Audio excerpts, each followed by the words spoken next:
Assalamualaikum warahmatullahi wabarakatuh. Jumpa lagi di Everhan Faruk Channel. Kali ini saya akan membawakan sebuah konten tentang berkembangnya pesat muslim di negara Inggris dan juga 10 masjid yang awalnya dulu adalah gereja. Cekidot. Jumlah muslim di Inggris 2019 mencapai 3 juta jiwa, yang merupakan terbanyak dalam sejarah. Dikutip dari The Sun, beberapa wilayah di London hampir 50% penduduknya beragama Islam. Angka ini merupakan analisa Officer for National Statistics atau ONS. Jika tren ini terus berlanjut, jumlah penduduk Inggris bisa didominasi muslim dalam 10 tahun mendatang.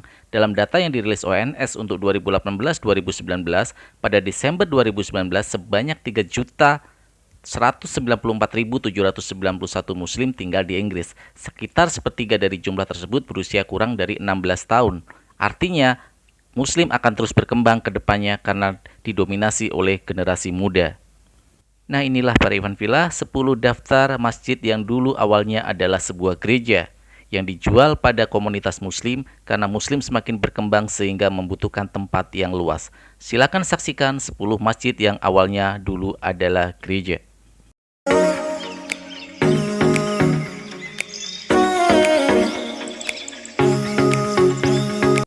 Di saat umat Kristen Inggris lari dari gereja, umat Islam ambil alih tempat mereka untuk dijadikan masjid. Di Peace Street 20 Bolton, berdiri sebuah gedung besar berkubah yang amat berwibawa, yang lengkap dengan menara, tempat yang ramai dikunjungi warga Bolton, terutama yang memeluk Islam. Bahkan, setiap pekannya umat Islam hadir di tempat ini, guna melaksanakan sholat Jumat. Gedung itu tidak lain adalah Masjid Zakaria.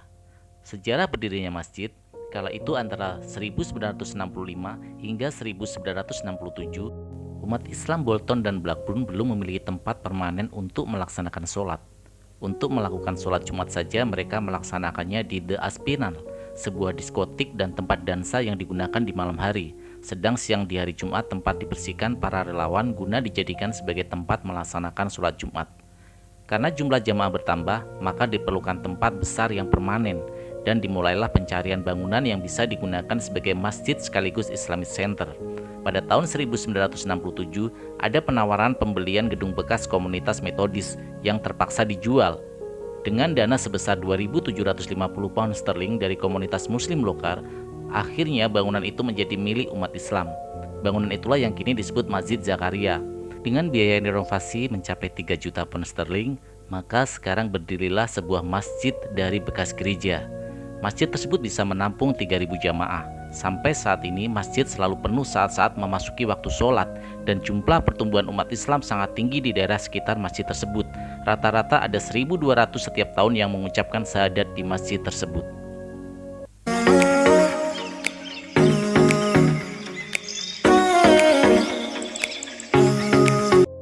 Masjid bekas gereja yang kedua adalah Masjid Jami London, atau juga disebut sebagai Masjid Brick Lane, karena posisinya di Brick Lane 52.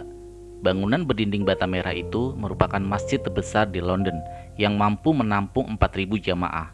Meski demikian luas, masjid ini belum bisa menampung seluruh anggota jamaah sholat Jumat, hingga seringkali jamaah meluber ke jalan raya.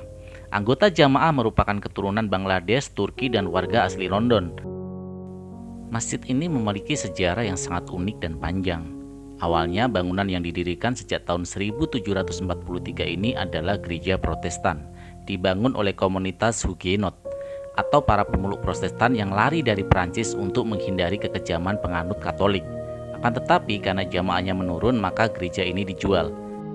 Pada tahun 1809, bangunan ini digunakan masyarakat London untuk mempromosikan Kristen kepada para pemeluk Yahudi dengan cara mengajarkan Kristen dengan akar ajaran Yahudi. Tapi program ini juga gagal dan bangunan diambil alih komunitas Metodis pada tahun 1809. Kemudian Metodis cukup lama memegang gereja ini. Walau demikian, pada tahun 1897, tempat ini diambil alih komunitas Ortodok Independen dan berbagi dengan Federasi Sinagog. Pada tahun 1960-an, komunitas menyusut karena mereka pindah ke wilayah utara London seperti Golders Green dan Hendon, sehingga bangunan ditutup sementara, dan hal itu berlanjut hingga tahun 1976. Setelah jemaat makin sepi, maka oleh pengelola gereja tersebut dijual pada komunitas muslim di London dengan harga 350.000 pound sterling. Setelah gedung itu dibuka kembali dengan nama barunya Masjid Jami London, yang saat ini menjadi imam masjid adalah Syajah Milah.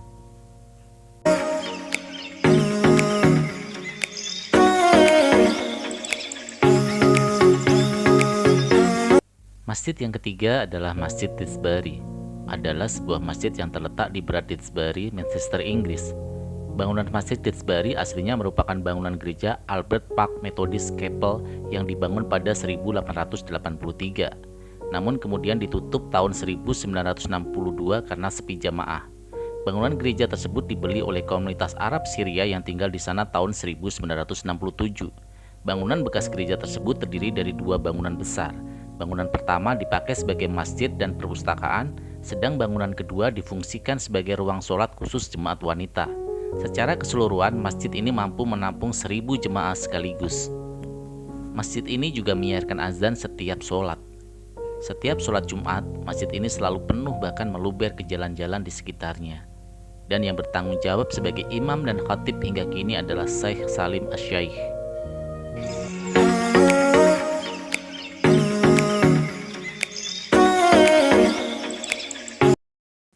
Masjid yang keempat adalah Masjid Sentral Wembley yang berlokasi di jantung kota Wembley, dekat dengan Wembley Park Station.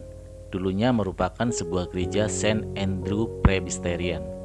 Pencarian tempat ibadah yang cocok untuk umat muslim yang tinggal di kawasan barat laut kota London sudah dimulai sejak tahun 1985, seiring dengan semakin membludaknya jemaah muslim di sana. Tadinya peribadatan dilaksanakan di sebuah bangunan ruko 3 lantai di Harrowden, namun tidak lagi memadai. Pencarian berujung kepada gereja St. Andrews Presbyterian yang sudah terbengkalai lebih dari 15 tahun. Bangunan tersebut yang kemudian dibeli oleh muslim setempat dengan dana dari hasil penjualan ruko yang selama ini difungsikan sebagai tempat sholat berjamaah sementara. Butuh waktu 3 tahun untuk merombak secara keseluruhan bangunan gereja tersebut menjadi sebuah masjid lengkap dengan kubah dan menaranya, meski bentuk asli bangunan gerejanya masih terlihat jelas.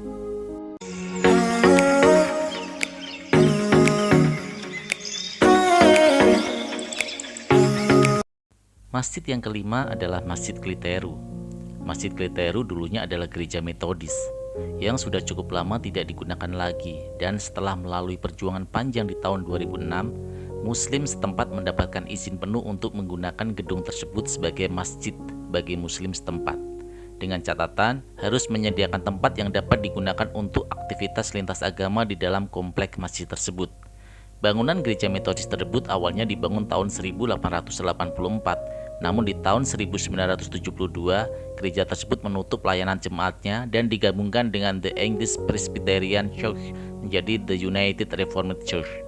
Terbengkalai sejak tahun 1972 ketika muslim setempat berencana mengubah gedung tersebut menjadi masjid, gelombang penolakan hingga pelecehan bermunculan. Namun dukungan deras justru mengalir dari berbagai kalangan non-muslim, termasuk kelompok Metodis dan pemeluk agama lainnya di kawasan tersebut, yang akhirnya membuahkan hasil dengan keluarnya izin dari otoritas tempat.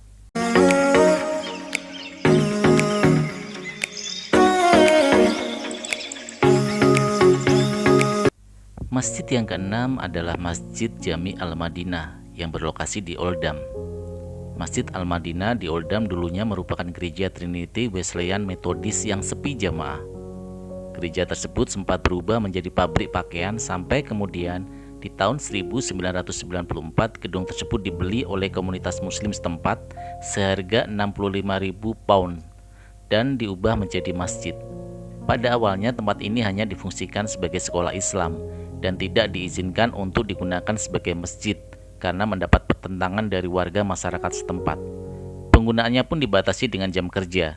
Izin penggunaan sebagai masjid baru keluar tahun 1998. Renovasi total pertama selesai dilaksanakan tahun 2002. Dan saat ini masjid bisa menampung sekitar 1.700 jamaah. Oke, para ikhwan fillah, itulah seri pertama dari masjid yang dulunya adalah gereja. Nantikan seri berikutnya di dalam serial masjid-masjid yang dulunya adalah gereja. Terima kasih kepada para ikhwan fillah semuanya.